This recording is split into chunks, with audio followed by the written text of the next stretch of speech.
अब यहाँ पे हमारे पास 4 फंक्शंस हैं, F of X is equal to X minus 5, F of X is equal to 1 upon X minus 5, F of X is equal to X square minus 25 upon X plus 5, F of X is equal to mod X minus 5। यहाँ पे हमको बताना है कि ये function continuous है या नहीं है, ठीक है।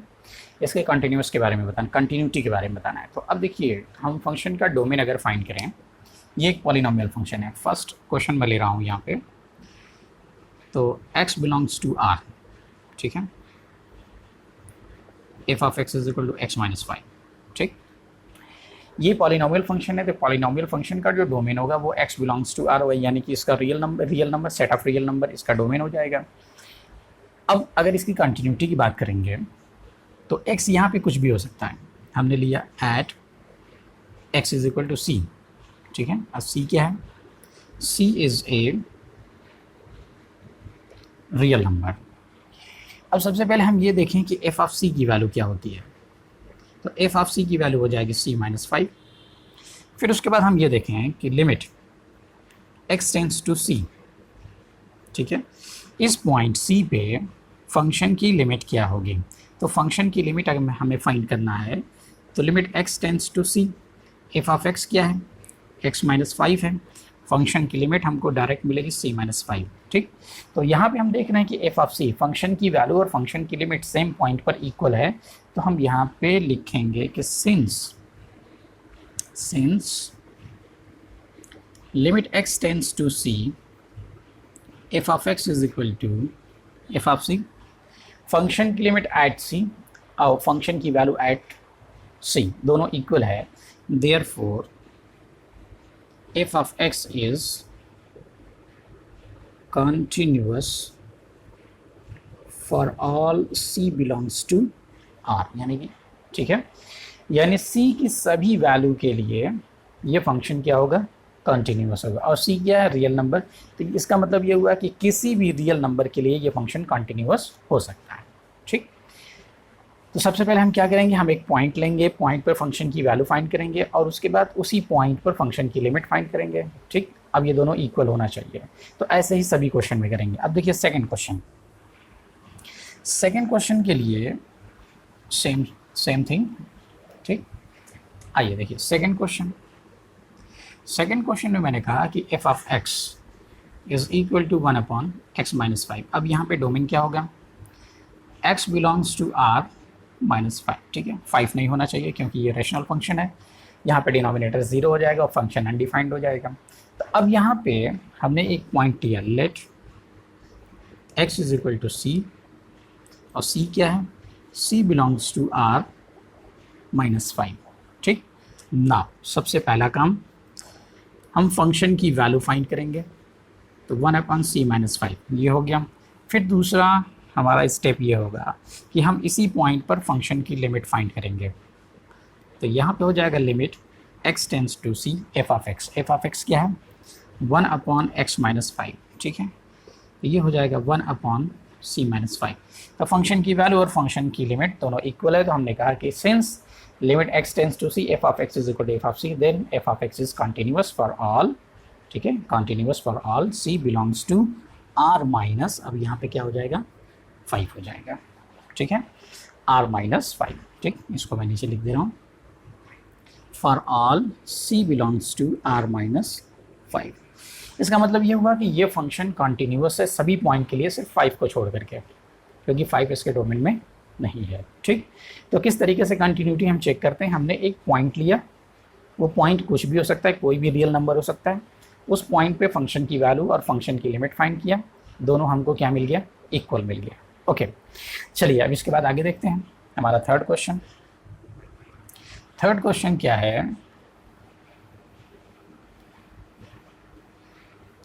जब हम फोर्थ में आएंगे तो हमारा मेथड थोड़ा सा चेंज हो जाएगा।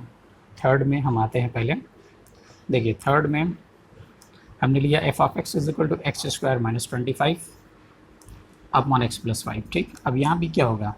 x बिलोंग्स टू r और 5 नहीं लिया जाएगा, ठीक। तो अब सबसे पहले हम क्या लेंगे? Let x is equal to c and c belongs to r minus 5। सबसे पहला हमारा काम होगा, हम एफ ऑफ c फाइंड करेंगे, यानी c square minus 25 upon C plus five, ठीक है। इसे फैक्टराइज करेंगे तो ये बनेगा C plus five C minus five, और सी प्लस फाइव से इसको डिवाइड कर देंगे। चलिए देख लेते हैं, एक स्टेप और लिख देते हैं, सी माइनस फाइव, ठीक है, सी प्लस फाइव कैंसिल हो जाएगा, यहाँ हमारे पास बचेगा सी माइनस फाइव। ओके, अब इसके बाद हम देखिए limit X tends to C F of X. तो अब आगे हम देखें कि limit X tends to C F of X हमारा क्या है, X square minus 25 upon X plus five. ये बन जाएगा, डायरेक्ट लिमिट अप्लाई करेंगे क्योंकि यहाँ पे टर्निंग पॉइंट नहीं है। इसको भी बिल्कुल ऐसे ही सॉल्व करेंगे तो ये हमको मिलेगा सी माइनस फाइव। अब यहाँ पे आप देख रहे हैं कि फंक्शन की वैल्यू सी माइनस फाइव है और फंक्शन की लिमिट भी सी माइनस फाइव है, ठीक। तो हमने कहा कि function the limit of function at point C and the value of function as C both are equal, दोनों इक्वल हैं। तो जब दोनों इक्वल है तो हमने कहा कि F of X is continuous for all C belongs to R minus five, ठीक है। ओके, अब इसके बाद जब हम फोर्थ पे आएंगे तो फोर्थ पे थोड़ा सा जो है आपको देखिए कैसे, थोड़ा सा यहाँ पे एक्सप्लेनेशन रिक्वायर्ड। क्या यहाँ पे एक्सप्लेन मैं करने जा रहा हूँ, मैं आपको कुछ पिछले क्लास का याद दिला दूँ पहले। अब यहाँ पे ये सारी चीज़ें मिटाना पड़ेगा। ये पहला क्वेश्चन है, सेकंड और थर्ड आपने देख लिया है। यहाँ पे मैं आपको दिखाऊँ मॉडुलस फंक्शन। तो मॉडुलस फंक्शन क्या होता है, ये होता है minus X less than zero and X when X greater than or equal to zero. यहाँ पे ये है मॉड एक्स माइनस फाइव। तो मॉड एक्स माइनस फाइव जब लेंगे तो मॉड एक्स माइनस फाइव कैसे होता है, जहाँ जहाँ एक्स है वहाँ पे हम एक्स माइनस फाइव रख देंगे। जब यहाँ पे हम एक्स माइनस फाइव रखेंगे तो ये मिलेगा माइनस एक्स प्लस फाइव, और यहाँ पे जब x minus five less than zero लिखेंगे तो ये हो जाएगा एक्स लेस देन फाइव। यहाँ पे हो जाएगा एक्स माइनस फाइव और यहाँ पे हो जाएगा X greater than or equal to five, ठीक है। ये जो वैल्यू है इस पर जब हम x minus five less than zero करेंगे तो एक्स लेस देन फाइव हो जाएगा, फाइव ट्रांसफ़र हो जाएगा। ठीक उसी तरीके से ये भी होगा तो ये आएगा। अब यहाँ पे ये हमारा फंक्शन है, फंक्शन हमारा ये है, ठीक है। इस एफ ऑफ एक्स की जगह पे ये लिखेंगे। अब देखिए यहाँ पे क्या करना है आपको, अब इसको अच्छे से आप समझ लीजिए। फंक्शन आपका है माइनस एक्स प्लस फाइव, ठीक है, when X less than five, X minus five when X greater than or equal to five. अब आपको यहाँ पे क्या करना होगा, अब यहाँ पे आपके लिए 3 केसेस बनेंगे। एक 5 से लेस के लिए, 5 से ग्रेटर के लिए, और एट 5, ठीक है। तो अब यहाँ पे हम सबसे पहले क्या करेंगे, सबसे पहले हमने लिया let x is equal to c, ठीक है। यहाँ पे मैंने लिया कि लेट x लेस देन 5, ठीक है, और फिर मैंने लिया x is equal to c, ठीक।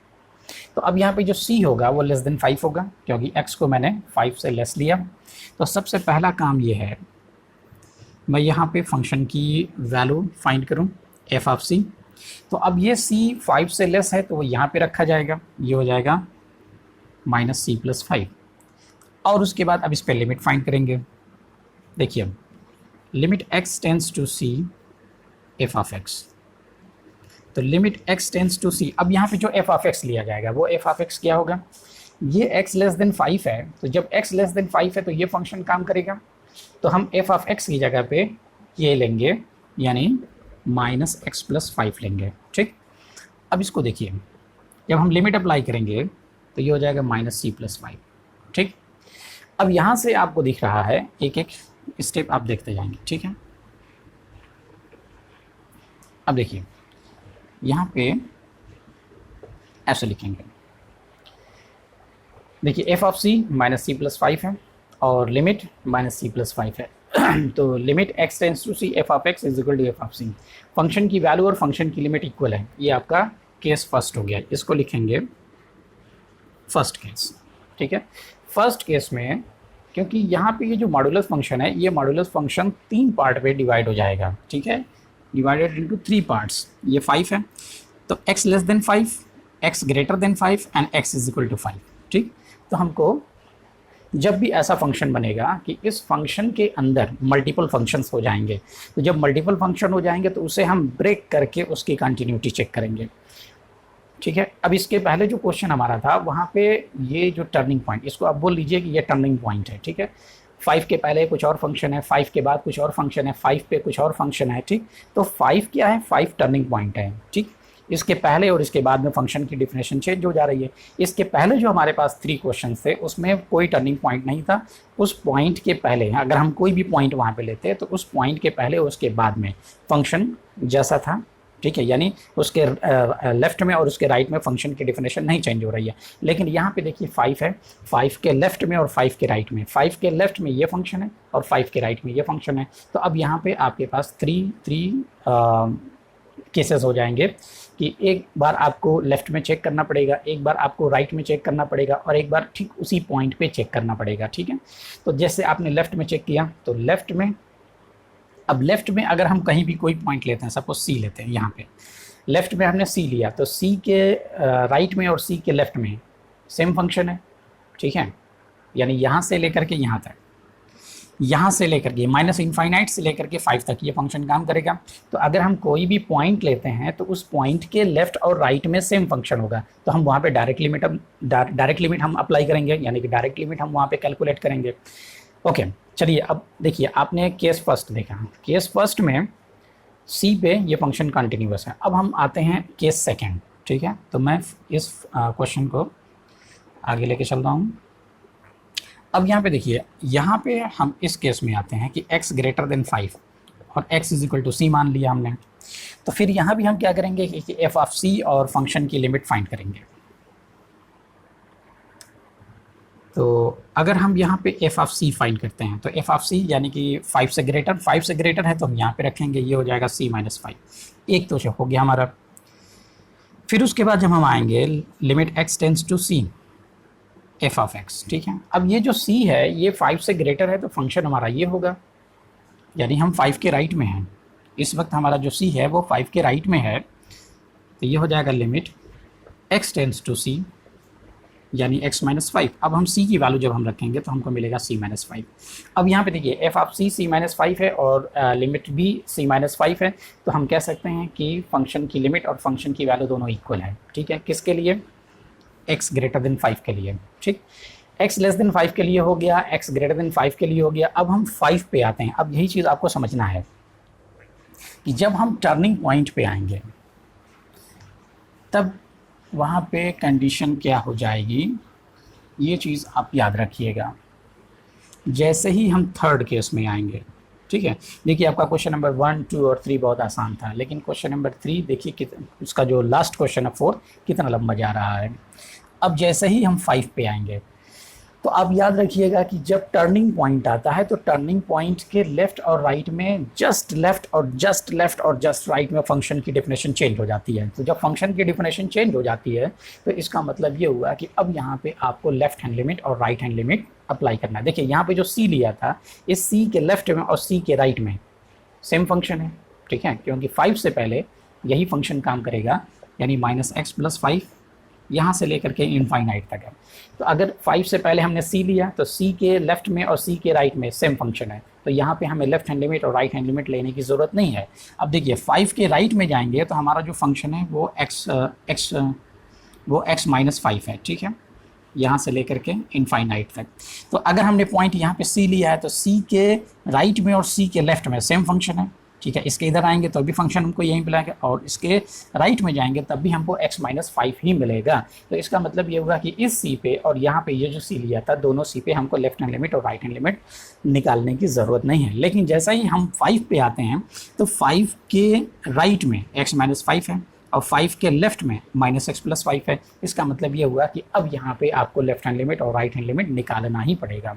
तो अब जैसे ही हम लेफ्ट हैंड लिमिट की बात करेंगे, अब हम क्या कर रहे हैं, x इज इक्वल टू 5 पे ले रहे हैं, ठीक। तो अब यहाँ पे हमारा फंक्शन क्या होता है, हम लेते हैं x is equal to 5 minus H, ठीक है। 5 के लेफ्ट में एक पॉइंट लिया जाता है 5 माइनस एच और इसको x मान लिया जाता है, ठीक है। इस x को हम ले चलते हैं 5 की तरफ, तो x 5 की तरफ तभी जाता है जब h को ले चलते हैं 0 की तरफ, ठीक।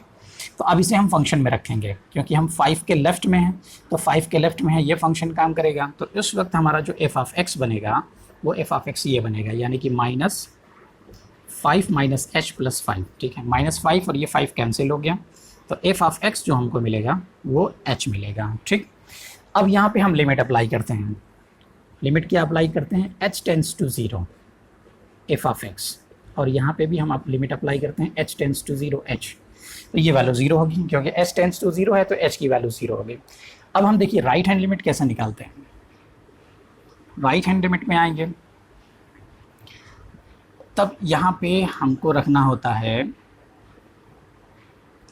जब हम 5 के राइट में आते हैं तो हमको एक पॉइंट लेना होता है 5 प्लस एच, ठीक है, 5 प्लस एच, तो हम x की जगह पे रखते हैं 5 प्लस एच, तो ये हमारा x हो जाता है। अब इस x को हम 5 की तरफ ले जाएंगे तो ये x 5 की तरफ तभी जाएगा जब h 0 की तरफ जाएगा, तो पहले हम फंक्शन निकाल लें, तो फंक्शन हमारा क्या बनेगा, एफ ऑफ x, तो 5 के राइट में है तो ये फंक्शन काम करेगा, यहाँ पे रखेंगे हम, तो ये हो जाएगा 5 प्लस एच माइनस 5, 5 कैंसिल, ठीक है, ये हमारा हो गया h।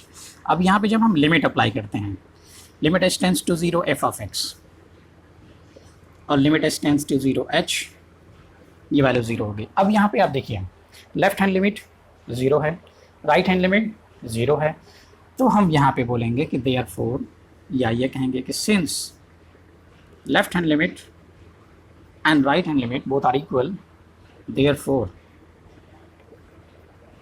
Limit when x tends to 5, यानी कि 5 पे यानी जब ये दोनों तरफ से x 5 पे जा रहा है तो फंक्शन की वैल्यू क्या हो जा रही है, 0 हो जा रही है, ठीक है।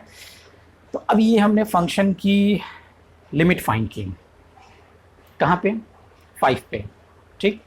अब हम क्या करने जा रहे हैं, अब हम ना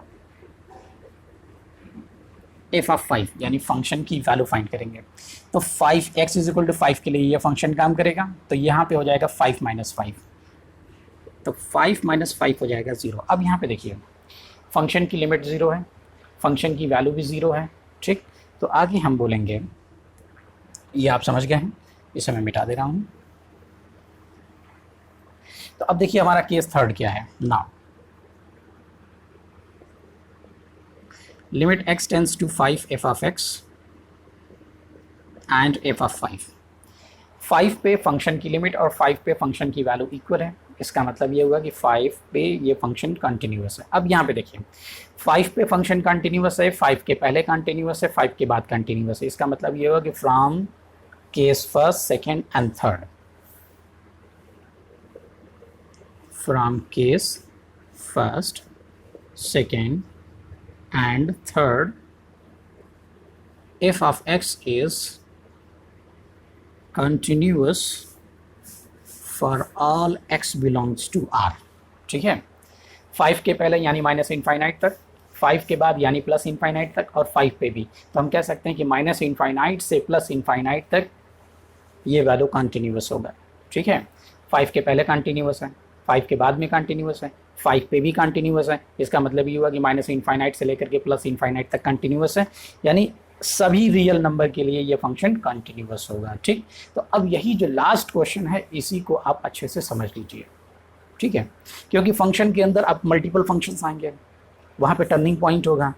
अब उसके बाद बोलेगा कि discuss the continuity of the function, तो discuss the continuity of function का मतलब कि उस टर्निंग पॉइंट के पहले फंक्शन के बारे में जानना है, उस टर्निंग पॉइंट पे फंक्शन के बारे में जानना है, और उस टर्निंग पॉइंट के बाद फंक्शन के बारे में जानना है, ठीक है। लेकिन अगर फंक्शन के अंदर मल्टीपल फंक्शन नहीं है तब तो आपके लिए कोई प्रॉब्लम नहीं है, आप वहाँ पर डायरेक्ट लिमिट अप्लाई कीजिए, डायरेक्ट वैल्यू निकालिए, देख लीजिए दोनों इक्वल हैं कि नहीं है, ठीक है। तो most of the time they are equal, okay. चलिए इसको आपने अच्छे तरीके से समझ लिया, मुझे उम्मीद है कि आप इसे अच्छे तरीके से समझ लेंगे। अगर आपको कोई प्रॉब्लम होगी तो आप पूछिएगा, ठीक है, या फिर इंतज़ार कीजिएगा, आगे जो क्वेश्चन आएगा वो क्वेश्चन भी अब ऐसा ही शुरू होगा, ओके। चलिए ठीक है, थैंक यू वेरी मच।